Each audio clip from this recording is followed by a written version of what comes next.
और इस वक्त एक बड़ी खबर, अधिकारियों को तबादले के बाद ड्यूटी ज्वाइन ना करने पर नोटिस दिया गया है। दरअसल 11 आरएएस अधिकारियों को तबादले के बाद ड्यूटी ज्वाइन ना करने पर अब नोटिस थमा दिया गया है। दरअसल अभी जब ट्रांसफर किया गया था तब उनमें ऐसे 11 आरएएस अधिकारी भी थे जिनको ड्यूटी ज्वाइन करनी थी समय पर, लेकिन अभी तक उन्होंने ड्यूटी ज्वाइन नहीं की। लेकिन अब नोटिस उन्हें दिया गया है। देखने वाली बात होगी कि कार्मिक विभाग द्वारा आने वाले समय में किस तरीके की कार्रवाई की जाएगी, क्योंकि अब नोटिस जारी कर दिया गया है।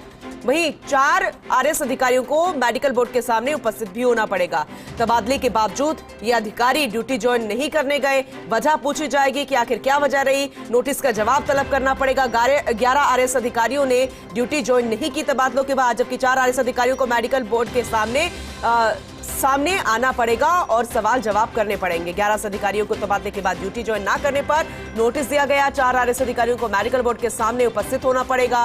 विभिन्न कारण से तबादले के बावजूद इन अधिकारियों ने नए पद पर ज्वाइन नहीं किया है। कार्मिक विभाग ने फिलहाल इन्हें नोटिस जारी किया है। देखने वाली बात होगी कि इस नोटिस के बदले में किस तरीके के जवाब वो पेश करेंगे, जवाब दिए जाएंगे, क्योंकि अमूमन ऐसा बहुत कम होता है और अगर होता भी है तो उनमें से कुछ ऐसे कारण आते हैं। फिलहाल लिस्ट सामने आ गई है कि कौन कौन से वो आरएएस अधिकारी हैं जिन पर गाज गिर सकती है। ये आपको लिस्ट में बता रहे हैं। 11 वो अधिकारी जिन्होंने ड्यूटी ज्वाइन नहीं की तबादलों के बाद और उन्हें नोटिस दिया गया। इसके अलावा 4 वो आरएएस अधिकारी हैं जिन्हें मेडिकल बोर्ड के सामने उपस्थित होना होगा। डॉक्टर ऋतुराज सहयोगी हमारे साथ जुड़ चुके हैं, ज्यादा जानकारी उनसे लेंगे। ऋतुराज जी, जरा जानकारी दीजिएगा विस्तार से। लेकिन अमूमन कौन से ऐसे कारण होते हैं जब ड्यूटी ज्वाइन नहीं की जाती है ट्रांसफर के होने के बाद भी? देखिए, मूल कारण तो जो अधिकारी संबंधित है वही जान सकता है कि आखिरकार किस कारण से उन्होंने ज्वाइन नहीं किया। इसके अपने अलग अलग कारण होते हैं, लेकिन जो कारण डीओपी को बताए जाते हैं उनमें खास कारण रहता है मेडिकल ग्राउंड।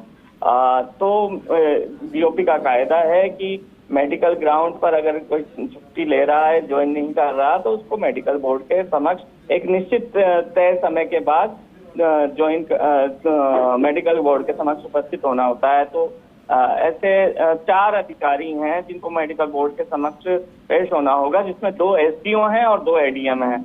इसी तरह से जिन्हें नोटिस दिया गया है और 24 घंटे के अंदर उपस्थित होने के लिए कहा है, ज्वाइन करने के लिए कहा है, उनमें 1 एडीएम है और 10 एसडीओ स्तर के अधिकारी हैं।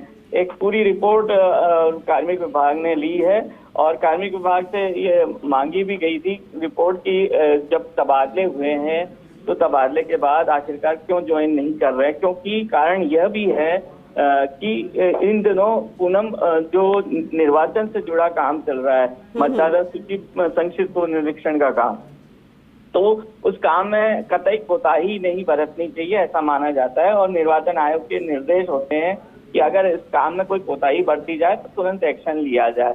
तो एक्शन से पहले एक विधिवत प्रक्रिया होती है कि नोटिस दिया जाता है और यदि कोई संगीन कारण होता है मेडिकल ग्राउंड पे, तो मेडिकल बोर्ड के समक्ष उपस्थित होना होता है। और उस बोर्ड ने क्लियर करने के बाद ही उन्हें तय समय तक कहा जाता है कि ज्वाइन किया जाए, कि थोड़े दिन छूट दी जाती है या नहीं दी जाती है।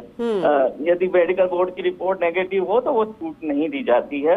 तो निश्चित तौर पर ये कार्रवाई अब किस रूप में सामने आएंगी ये देखने वाली बात होगी। अभी नोटिस दिया गया है, अभी मेडिकल बोर्ड के समक्ष उपस्थित होने के निर्देश दिए गए हैं। चलिए ठीक है, बहुत शुक्रिया विस्तार से जानकारी देने के लिए ऋतुराज जी।